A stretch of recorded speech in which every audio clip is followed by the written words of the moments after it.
What is going on, everybody? It is the one and only Q from Retro Q Game, back at it as always. Here we are, episode 43 of our Quack Experimental Podcast. Decent amount of stuff to talk about this week. I'm looking forward to it. It's going to be interesting. There's a lot of positives, a couple of negatives in there too, and some, just side grade, segue, interesting stuff. So, we'll get going with, I don't even know what you want to call this one, if it's good or bad or whatever it is, but it's more of a public service announcement, if you will, for a very small portion of the population, zero of which probably watched this video. But anyway, Nintendo have announced that they're stopping the Wii repairs. That's right, not the Wii U, but the Wii, the Nintendo Wii. They're going to stop the repairs for those in Japan. Now, this will take place and start from March 2020. So, basically it's the end of March, so it's March 31st of 2020. They've given an exact reason for this, and I quote, "Replacement parts are increasingly hard and expensive to come by." So, that makes perfect sense, of course. Usually what happens with stuff like this is after a while, or before a huge amount of time passes, they purchase a large surplus of parts, which they can use over time. They can just dig into these massive surplus of parts and just use them for repairs and all and whatnot. Of course, given the fact that this will be discontinued and stopped 13 years after launch, clearly they are running low on parts. And this is complete evidence of that. Now, also, naturally, technology moves at a very, very fast pace. And while Nintendo is historically behind in every way, shape, and form when it comes to pretty much everything, imagine how much technology has advanced beyond what was in the Wii 13 years ago. Arguably even older because, there's the 2 or 3 years prior when they're developing it and whatnot. So you're realistically looking at 15-year-old parts and hardware and technology from around then. No one manufactures it anymore. And if they do, they would do it in such a small amount that it would be very, very costly and hard to get for Nintendo. So it's just not really worth it. Especially when you think of the price that they would have to, the regular price that they would charge for a Wii repair. Not the inflated one and all that too. It's just not worth their time anymore. So, interestingly enough, I wonder if the Wii U will last that long. 13 years for the Wii before its repairs were discontinued in Japan. I don't know if they're still going in places like Europe or America or whatever. But, yeah, I don't think the Wii U is going to last that long. Hell, we all know, if you ask me at least anyway, I always maintain that what they did was they took those millions and millions of unsold Wii U's, ripped out those 32 gig flash storage, and recycled them and put them into Switch, which is why its Switch storage is so laughably bad in 2017 when it launched. But yeah, so we'll see how they go with the Wii U repairs, especially with the gamepad, because when you think of that Wii U gamepad, that's so expensive to replace when it was current, let alone much later down the line and all. As far as Wii problems and Wii hardware and broken issues and whatnot, I cannot fault my own personal Wii except for one small little issue. I have had my Wii since launch day here in Europe, and the only problem, if you will, that I've ever had is that my Wii has, one part of it has fallen apart from lack of use. Yes, you heard that correctly. I'm not misspeaking on it. It has fallen apart from lack of use. It hasn't fallen apart from overuse. Let me give you my little story. This is also applied to 2 others of my friends who had the exact same Wii from the exact same time, and pretty much all did it in the exact same way. So, on the original Wii, where you have, not the later refresh models, but on the original Wii, where you have the 2 flaps on, I guess it would be the top if it's standing up, or the side if it's sitting down. I keep mine sitting down, as anyone in their right mind should. Any console with a disc drive should never be stood up. Looking at you, Xbox One X, and not Xbox One X. Looking at you, Sexbox, and anyone who makes custom designs, because they're always doing the horrible vertical one. Don't know why they do that. It's absolutely awful. Back to the point anyway. So that panel, those 2 little flaps, one of which is the GameCube controller cover, if you will. The other one is the GameCube memory card controller or cover.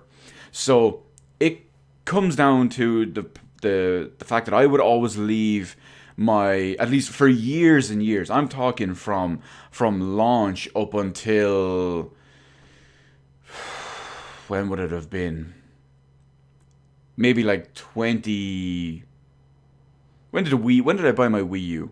The start of 2013. That's what I'm talking about. It was just sitting in like the one place with that flap open for that period of time. And I had one of the controllers plugged in, and the controller was sitting on a shelf right beside it. And then one day, when I went to move and pack up my Wii, because I was getting the Wii U, and obviously it's fully backwards compatible. So what happened was I went to close it, and then I noticed that flap was broken. Yes, it had broken from lack of use. Anyone who knows me knows I am extremely delicate with all my electronics. Everything is as immaculate as possible. Stuff lasts for years and years and years beyond what it should, or in immaculate perfect condition beyond multiple years of what it should. So yeah, I was very surprised. Then I told my friends, and they said, "Oh, wait a minute, Q, you treat everything perfectly. How is this possible?" They both checked their Wiis. It was exactly the same thing. Exactly the same. One of them told me he even had it closed and he'd never used the GameCube port, but when he tried to open it, it just kind of hung out straight away.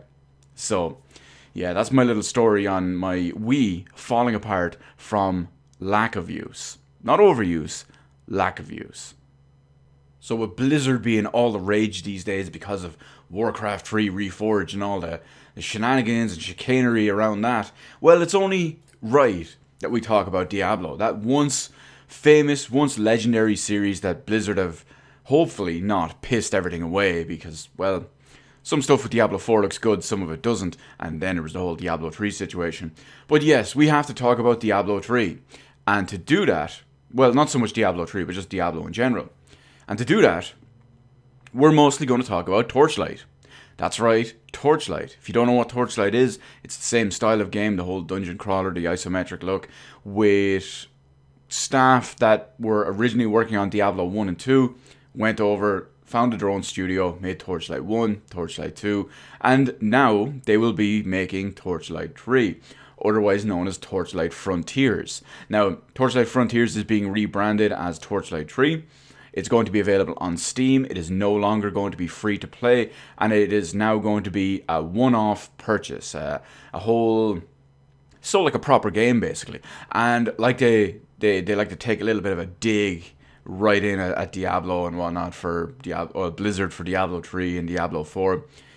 You can play it offline because it's not an online-only, always online game like Diablo 3 was. For piracy purposes. They claimed it was for other shit, but it was for piracy purposes. And Diablo 4 has no reason to be online whatsoever. They just want to change it for, you guessed it, DRM. Because yes, that is apparently just all the rage these days. That's the cool thing to do. So yeah, clear dig at Diablo 3 and 4 when it comes to that. The game Diablo 3, Torchlight 3, it originally in its beta test form, it had a real world cache store. This is going to be removed, and it will be not in the proper full day one release of the new version, the new properly sold version of the game. The game is going to also follow a more familiar Torchlight 2 act and story style when it comes to progression and whatnot. Not when you look at the likes of, say, Diablo 3 and 4, they're a little bit different. I mean, sure, Diablo 3 still goes through a story and all, but it could be a little bit of a mess. We don't know how Diablo 4 is going to work in that regard. They do claim to have the whole open world thing, so maybe they can, I don't know, maybe they can just try some shenanigans when it comes to that anyway. Torchlight 3 is scheduled for a mid-2020 launch. Depending on where you read this, it seems that it may be coming to PC in mid-2020 with a console release later to follow. Again, depends on where you read it. A lot of stuff is ambiguous and a lot of stuff is poorly worded. Why do I not get a journalism degree? Because I like to be accurate. I like to be concise. We have a huge lexicon of words in this language that we use, and of course, people still fuck it up. People who are paid for their words, literally for their words, and they fuck it all up. This is why I should be doing this stuff. It's ridiculous anyway. I'm going to keep my eye on Torchlight 3. I will say that. I played the first one. I really enjoyed it. I could never get into the second one because Diablo 3 was out at the time. And every time I started playing Torchlight 2, yeah, it would just be like, I could be playing Diablo 3. And the reason for that was at the time I had such significant progress in Diablo 3, I could be working on improving that character. So, yeah. But we'll see. Torchlight 3, who knows if it comes out in mid-2020. Diablo 4 is probably a long way away off, and this might satiate my appetite in the meantime. There's some verbose wordage for you, you journalistic hack fucks. I just noticed with this whole look I got going on at the moment, I'm rocking the whole Fallen Angel Christopher Daniels style look, if I do say so myself, but, well, he wishes. But speaking of the Fallen Angel Christopher Daniels and everything surrounding the Dark Order, we have Black Mesa. That's right, Black Mesa. Now, we all know Black Mesa. Hopefully you do anyway, if not you've been living under a rock. It is the entire from the ground up remake of Half-Life 1 with some additional content and Valve's official blessing. Now, this is approaching, after 600,000 years, its final 1.0 non-early access release. I know, look outside, see if the sky is falling, see if there's pigs flying, if there's rain everywhere, human sacrifice, dogs and cats living together, mass hysteria. But you will find that is not the case, because Black Mesa is finally approaching its proper 1.0 non-early access release. Now, all the content is actually available in the game, and the game is 100% complete as it is at the moment. So, for example, I have Black Mesa installed, and even though it's still technically counted as early access and not version 1.0, it does have all of the content in there. The extra additional Zen chapters have been finished, and they were put into the game within the last couple of weeks. And that is 100% of the content of the game. So it is technically available to play now in the same way. Now, everything between its current early access version right now and 1.0 are going to be polishes, tweaks, better AI, fixes, art improvements, yada, yada, yada. And then post 1.0, there's naturally going to be support beyond that as well.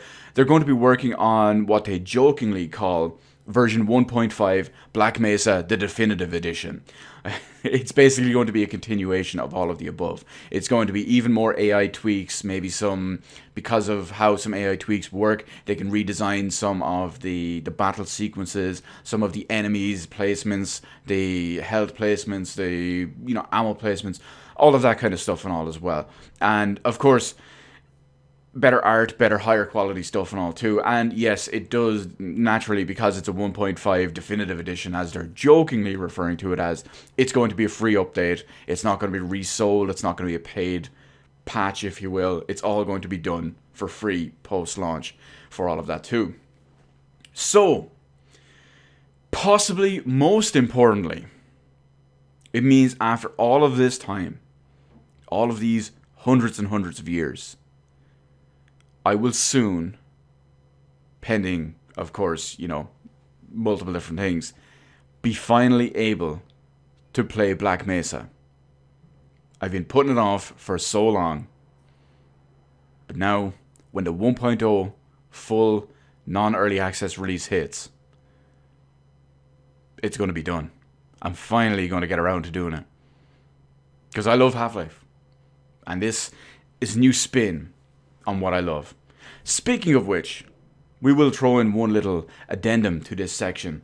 Just in case you were one of the people that didn't see the video and you haven't seen the news anywhere, between now and the launch of Half-Life Alyx in March on Steam in 2020, the entire Half-Life series from Valve, meaning not Black Mesa, is available free to play for the next month and a bit, month and a half, maybe 2 months, whatever it is. Depends on when Half-Life Alyx launches in March. There's no date, it's just March of 2020. So in the meantime, what you can do is you can go boot up Half-Life Source, boot up Opposing Force, boot up Blue Shift, Half-Life 2, Half-Life 2 Episode 1, Half-Life 2 Episode 2, and just for the fucking lols, Half-Life 2 Lost Coast, just to see how technology progressed over time.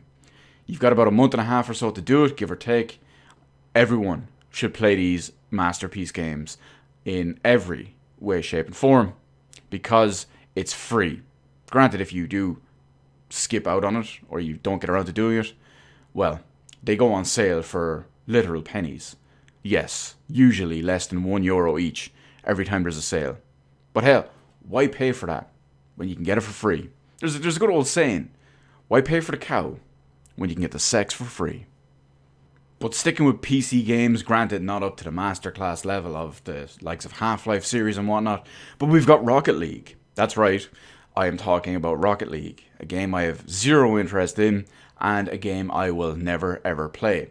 But there's some interesting stuff to talk about, because I want to talk about that. Anyway, so Psyonix, the developer behind Rocket League, who were acquired by those fucking cunts at Epic Games, they are now dropping Linux and Mac support later this year. Now, when I say they're going to be dropping Linux and Mac support, they're going to be losing all online multiplayer functionality completely. They're going to keep local matches. Split screen and local play will still work. This is mainly done to facilitate a couple of different things. The big one is the movement from DirectX, DirectX 9 to DirectX 11, which presents a problem for how Mac OS and Linux users would have access to the game. Now, someone, of course, is going to go down in the bottom and talk about, Proton or, Wine or whatever it is. I don't know how those work, but clearly Psyonix have deemed it not worthwhile and all as well, which we'll talk to in a minute. But basically, early March, there's no full exact date from what I've seen. Early March, all online components will be removed from those versions. Now, like I said, they will still have access to local matches and split screen games and all as well. But what's probably the most interesting thing about this whole one is that if you have either of those versions, refunds will be offered. That blows my mind in this day and age, especially because Rocket League developer Psyonix is owned by Epic Games, one of the most anti-consumer companies in gaming at the moment. They're offering refunds. That astounds me. Like a company like that would offer those refunds. That astounds me. It's madness in my opinion, at least anyway. Now, overall, the reason for all this is the resources and the time, the cost, the development, the personnel, etc., to keep these versions up to date and whatnot, especially from moving over from DirectX 9 to 11 and all that.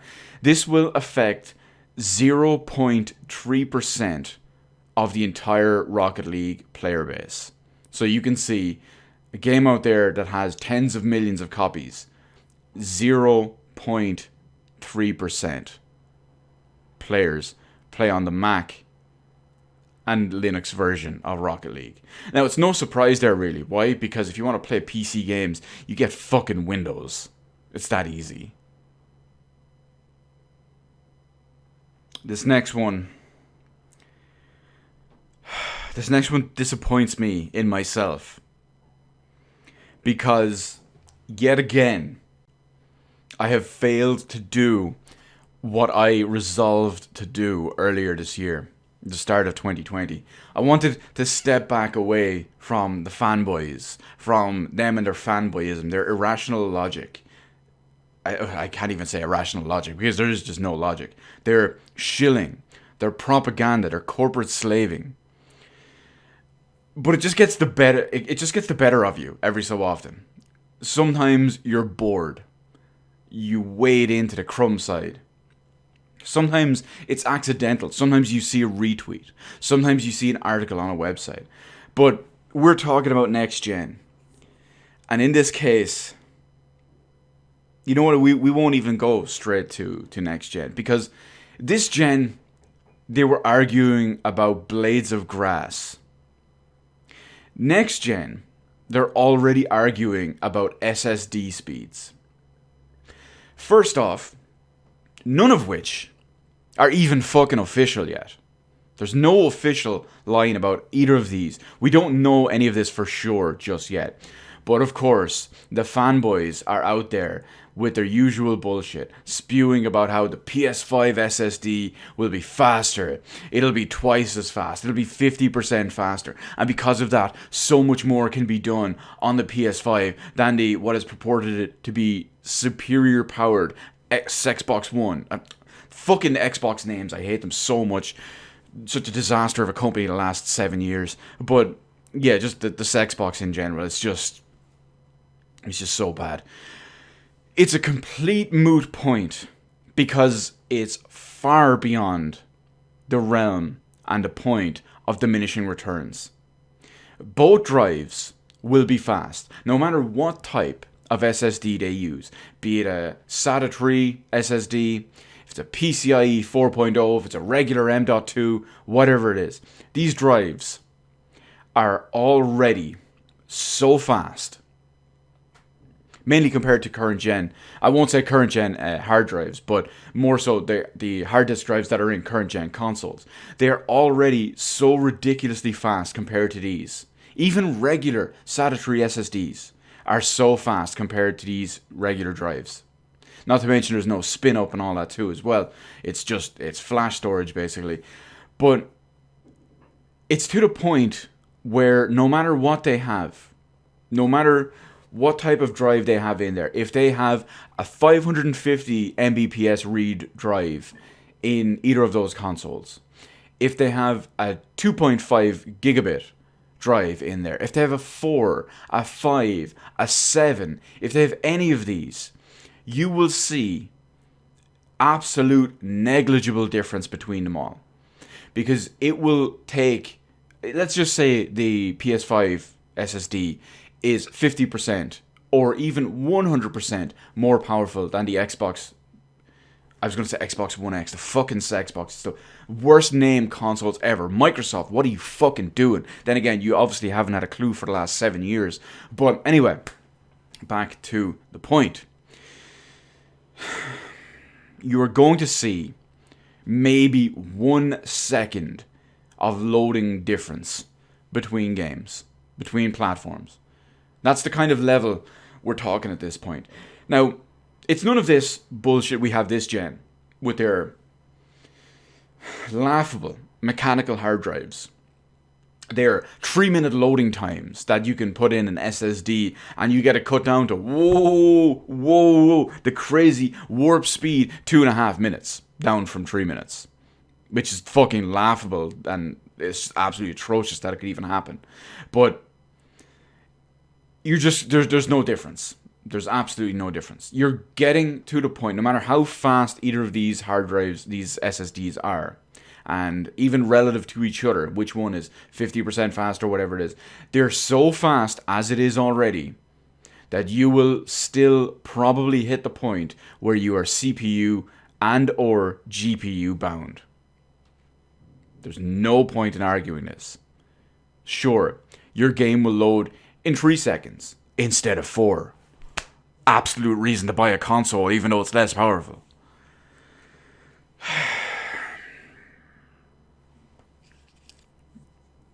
I hate these people so much.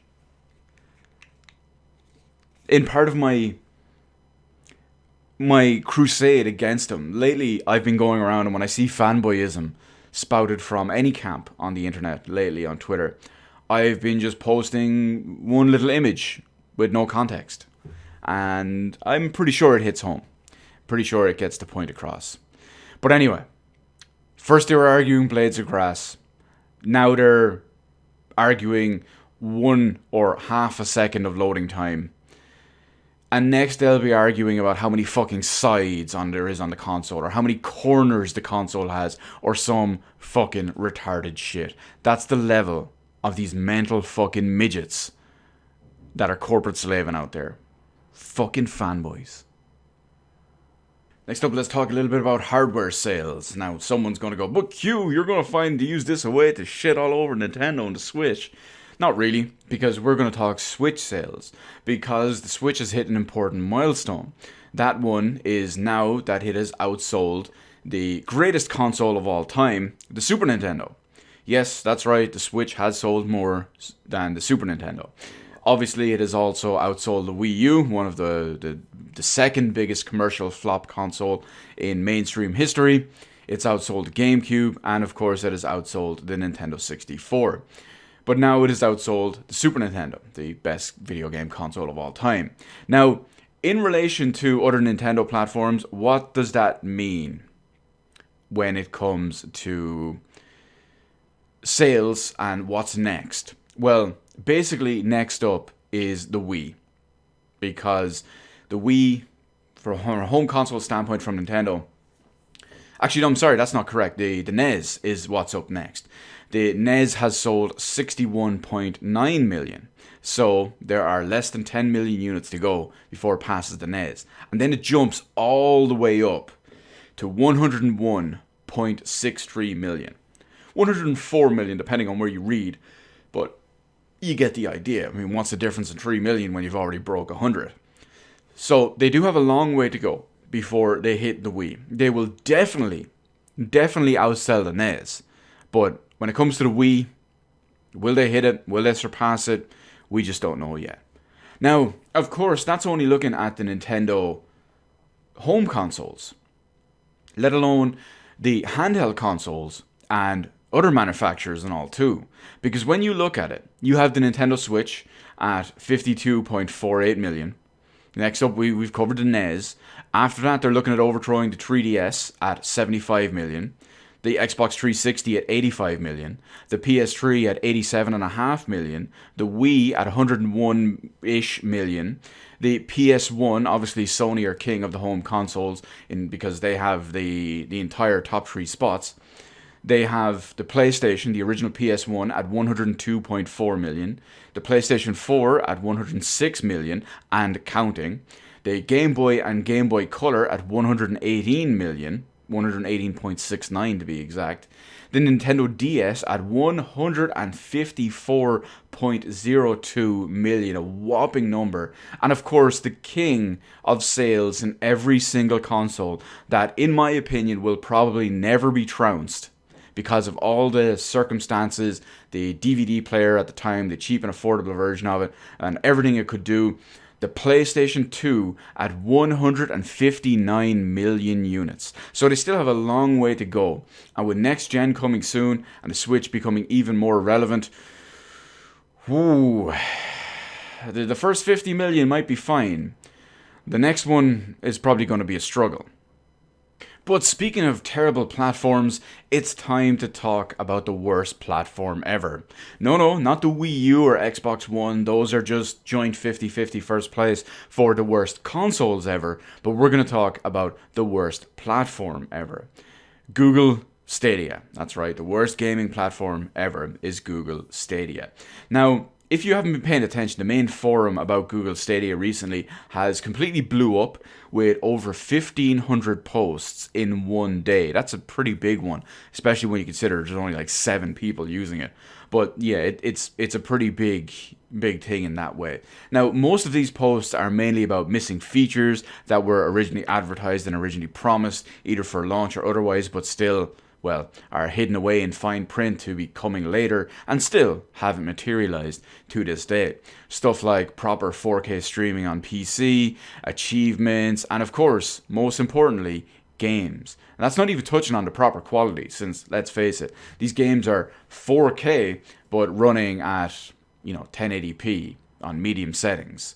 Yikes. Anyway, back to our point. So, when Google responded to most of the criticisms about on these posts and all as well.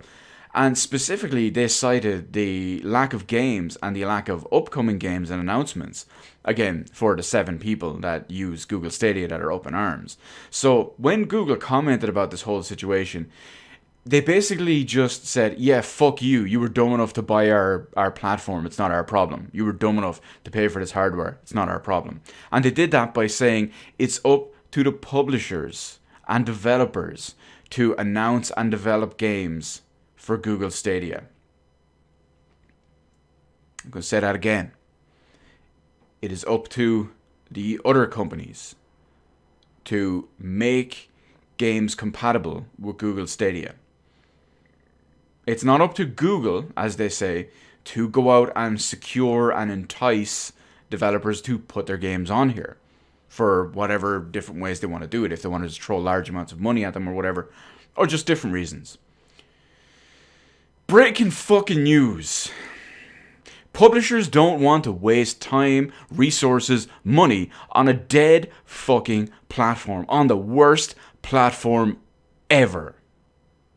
The sooner this shit goes away, the better. The sooner all of these competing systems go away, the absolute fucking better. Google Stadia is the biggest joke in gaming that I can remember, and I consider some of the biggest jokes in gaming as a pretty fucking high bar. The Wii U, the Xbox One, Destiny as a franchise, absolute fucking jokes. Things like that are the worst ever. Google Stadia joins them with being the worst shit ever. If you bought one of these, I do not feel bad for you. I do not sympathize. I do not empathize. I do fucking nothing. I don't even pity you. You deserve this. Trying to support this, it's your own fucking fault. You're getting savaged by Google and the rest of the internet because we're all laughing at you. We're all collectively pointing, collectively laughing, and you have no one to blame but your fucking selves. But speaking of platforms with bad ideas and bad implementation, we're going to go back to the Switch because we have to talk a little bit about Animal Crossing. Now that Animal Crossing New Horizons, which is out on, I believe it's March 20th of this year, I'm looking forward to it myself. I can't wait to buy it. I love Animal Crossing games. But, well, Nintendo, being Nintendo, strikes again. Because some more info has been drip-fed out, a little bit of official info and whatnot. And because of their absolutely terrible, shitty, awful system that ties the save data onto the internal flash storage of the console. I was going to say internal memory. I guess that is correct. But since it's all tied in there and has no ability to allow local backing up of your save data, and has limited support for the paid cloud. That's right. The paid cloud save service is limited in support. Does not support every game. Animal Crossing on Switch, due to all of these reasons that I just mentioned, will only allow one town per Switch. Not one town per account, but one town per Switch. So, if you share your Switch with any family or friends, you all live on the same island. Everything done is affected together. Now, for some people, this could be a bit of a boon because you get to play together with your friends and whatnot too, especially because the game is local multiplayer with, I believe it's 4 people on the one console and up to 8 people living in the one town and playing online. But what if you share with your family and you don't want to share your town, your island, whatever it is? So even if you have multiple different users and different user accounts on the Switch, you're all limited to just one. Now, many media outlets out there, mostly Nintendo ones, Nintendo dedicated and specific ones, are damage controlling this whole situation. Many of them by saying that it's always been like this in Animal Crossing. Which is completely wrong, by the way, because if anyone has ever played the GameCube one, the proper first one, I say proper first one because, well, we all know it. Someone is just going to go, oh, but Q, the beta version of it that started on the N64 before it was ported over to GameCube because of development and whatnot. Yeah, get out of here. The first full proper retail release. You didn't have that limitation. You had your memory card. Animal Crossing came with a memory card because it required an entire memory card of blocks. And if I wanted to play on a different town on the same GameCube with the same disc, I would have a different memory card. Imagine that. You used the different memory cards for them. You cannot, even if you download the game digitally onto your micro SD card in the Switch, even if you put in a different micro SD card or whatever, your save data is locked inside the Switch. And that's what it loads from. And that's why you're restricted and limited to one. on every Switch, regardless of how many different players, how many different user accounts and all you have on there. So remember, these outlets are damage controlling it. They're trying to brainwash you. I suspect that none of them have ever actually played it. They're just spouting off, whatever everyone else says. I've played Animal Crossing on GameCube.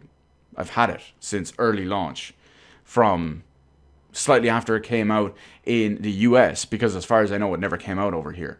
But I imported it with a freeloader, specifically to play Animal Crossing. So yeah, I know what the fuck I'm talking about. Again, another instance of Nintendo being Nintendo, and it's just so fucking stupid in this. I'm not surprised. Not surprised. The majority of almost everything when it comes to this console is fucking laughable at this point. Having said that, I'm still looking forward to the game. I'm going to be playing the shit out of it. I will not be paying for the online service, because I do not pay for online services, especially if they are peer-to-peer. Yeah, fuck them. Can't wait to play the game though. But anyway, that is it for our 43rd episode of the Quack Experimental Podcast. Before we do end it out there though, I do want to mention one extra thing. Everyone's favorite segment. Q, what's the deal? What's up? What's going down? What's the 411? What is going on? What are you playing? Well, I've basically only been playing one thing. And after I finished Grandia recently, Wild Arms, Company of Heroes, a couple of other things, I've also just finished watching Band of Brothers over the last few days. Because as you can probably tell, I'm nice, I'm calm, I'm rested, I'm relaxed, I feel great, because I had a week off work at long last. And now, I've moved on to Grandia 2. And luckily, the game holds up pretty damn well. I do pepper in a little bit of other stuff as well. I'm going to be playing a little bit of StarCraft 2 with one of the guys from work. I'll be playing a little bit of Age of Empires 2 with him and all as well, some of his friends also. And, well, we may try working a few other games there as well. See what we have that crosses over for FPS games, third-person games, strategy games, whatever it is. But yeah, it's going to be a good time. But the main thing is I can sit and focus on just one retro game at a time. One proper game. Because March and April is going to be yikes. It's going to be a slew of what is hopefully quality games. But until then, we are finished here for this week's Quack Experimental Podcast. As always, I want to thank everyone for sticking with me, toughing it out through all of this. Of course, if you have any comments, feedback, whatever it is on anything we talked about here today, just feel free to leave it on down below in the comment section. And, well, we'll have a good bit of a laugh about whatever it is, a little bit of a discussion. But until then, I want to thank everyone for watching. Feel free to hit the appropriate button to let me know how I did on the video, and while you're at it, why not head on over and hit the subscribe button and even ring the little notification bell. That way, you can be one of the first people to get this glorious little notification every weekend when one of these amazing episodes that everyone loves is always put up online. As always, thank you so much for watching, and remember, winners don't play switchboards.